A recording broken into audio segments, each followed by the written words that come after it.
Stepping back, wrestling is one of the oldest forms of combat, period. Dating back, there's cave drawings 15,000 years ago. And if you look at the ancient Olympics, the Greek Olympics, 2,700 years ago, did you ever, when you wrestled or coach, do you now see wrestling in this way, of freestyle and folk style wrestling, the purity of sort of two human beings locked in combat, the roots of that, us as just human beings, this fair struggle between two men or two women? I don't think I ever looked at it as anything but just a combat. And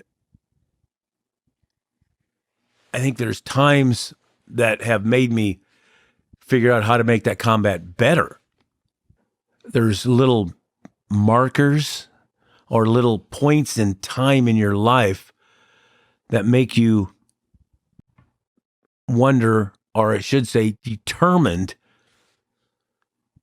to be able to get more out of yourself and to be able to take it to a new level. And I don't think people can actually feel that way unless you've actually had a lot of accomplishments in anything.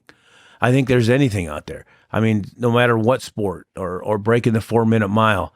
I mean, when Roger Bannister broke that 4-minute mile, I can't imagine him breaking it from his best time being 4:30. You know, it's one of these things that along the line there that he had some close calls, or he had some coaching that was giving him the opportunity to become a little better.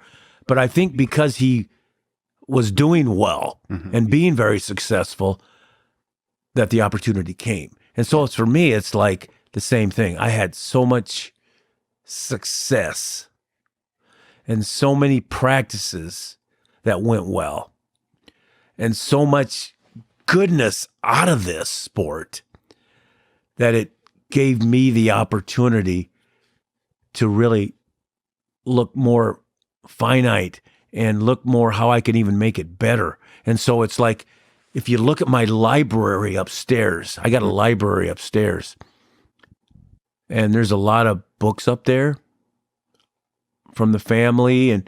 But if you look at the Gable books up there, I got a lot of Russian technique books. I can't read the book, but I can see the diagrams and I can see the figures. They don't really show it in pictures. They do it in drawings. And so it was like when I was trying to beat the best, that is labeled the best because they win the world championships every year since they've been just about involved. And I don't think they got started involved until like the 50s. But you know, it's something, you know, you study the best who's out there, but then you don't focus so much on the best that you can't beat the best. You learn from them, but there's something that they don't have that you can have.